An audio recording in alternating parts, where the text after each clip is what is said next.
आज मैं आपको एक मोहब्बत का ज़बरदस्त इल्म बताने लगा हूँ जो 7 तवीज़ों के ऊपर मुश्तमिल है। ये देख लें, ये 7 तवीज़ है, ये 7 तवीज़ों के ऊपर मुश्तमिल है। जैसे कि आपने देखा है कि हमने पहले भी एक तवीज़ आपको भेजा हुआ है और उसी तरह का एक तवीज़ दोबारा भेज रहे हैं और उसकी पूरी लेटेस्ट वीडियो हम आपको बताने लगे हैं कि ये इल्म करना कैसे और किस तरह होगा। तो चले आए इस वीडियो को स्टार्ट करते हैं।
आज मैं आपको एक ऐसा मोहब्बत का इल्म बताने लगा हूँ जो बहुत ही ख़ास और बहुत ही तेज़ है। ये एक इल्म है, 7 तवीज़ों के ऊपर मुश्तमिल है।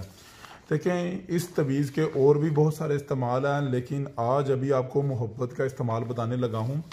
आपने क्या करना है, इसी तवीज़ की 7 फ़ोटोकॉपी आपने करवा लेनी है। ये मैं एक छोटा सा इल्म करने भी लगा हूँ किसी का, लेकिन सिर्फ आपको मैं बताने भी लगा हूँ कि ये करना कैसे है। आपने क्या करना है, ये 7 के 7 तवीज़ों की एक फ़ोटोकॉपी आपने करा लेनी है। कराने के फ़ौरन बाद आपने इनकी बैक साइड के ऊपर यहाँ पर मतलब लड़की का नाम, उसकी वालदा का नाम और उसकी डेट ऑफ बर्थ लिखनी है। नीचे उस लड़के का नाम, उसकी वालदा का नाम और उसकी डेट ऑफ बर्थ आपने लिख देनी है। इसी तरह आपने सारे तवीज़ों की बैक साइड पर ये सारी चीज़ें आपने लिखनी है। जैसे ही आप लिख लेंगे ना, मैं ये करने लगा हूँ सिर्फ आपको मैं बताने के लिए, ये मैं दिखा रहा हूँ और आपको समझाना भी चाहता हूँ कि ये कैसे इल्म होना है। तो ज़ाहिर बात है कि किसी से हदिया लिया तो मैंने तो करना ही करना है, तो इसलिए सिर्फ आपको बता रहा हूँ। तो आपने ये सब कुछ जब आपने लिख लेना है ना, ये इसकी मैं फ़ोटोकॉपी भी आपने ले लेनी है और ये लिख भी लेना है। उसके बाद क्या करना है, आपने तवीज़ वाली साइड को इसे फोल्ड कर लेना है। यानी ये सारे तवीज़ों को आपने ये फोल्ड कर लेना है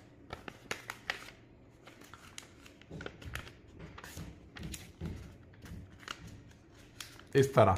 ये देखा, ये जैसे मैंने सारे तवीज़ों को फोल्ड कर लिया ना, ऐसे ही इन आपने सारे तवीज़ों को आपने जो तब फोल्ड आपने कर लेना। ये देखें, ये हमने 7 तवीज़ हमने पूरे जो तो फोल्ड कर लिए हैं और इनके ऊपर हमने छोटा छोटा नाम भी लिख लिया है जो नाम हमने लिखना था। अब हमने क्या करना है कि इन सारे तवीज़ों को किसी दरख्त के साथ जाके हमने बांध देना, कब्रिस्तान। अगर हम इस तरह नहीं करते तो हम सारे तवीज़ों को नहर में एक एक करके हम फेंक देंगे। ये बात याद रखिएगा, इन चीज़ों को, इन तवीज़ों को घर में आपने दफन नहीं करना, ना घर में किसी जगह पर आपने ये तवीज़ों को फ्लश करना है। या तो नहर में फेंकें या कब्रिस्तान में दफन करें या कब्रिस्तान की किसी दरख्तों के साथ इसे बांध दें। तो हम अभी जाने लगे हैं, देखने लगे हैं कि हमारे लिए सबसे बेहतर क्या है, नहर बेहतर है या कब्रिस्तान में जाना, दफनाना या बांधना बेहतर है। जो चीज़ें हम सबसे बेहतर लगेगी हम वो मेथड इस्तेमाल कर लेंगे। चले आए, हम आपको नेक्स्ट वीडियो दिखाते हैं। ये देख लें, हम इस वक्त नहर के पास आ चुके हैं और हमने एक एक करके ये तवीज़ नहर में फेंकना शुरू कर दिया है। ये हमने दूसरा तवीज़ फेंक दिया और इसी तरह हमने ये तीसरा तवीज़ भी हमने फेंक दिया। ऐसे ही हमने सारे तवीज़ एक एक करके हमने फेंक देने हैं। जैसे हमने ये सारे तवीज़ फेंक देने हैं तो हमारा ये पूरा इल्म जो है वो कंप्लीट हो जाना है।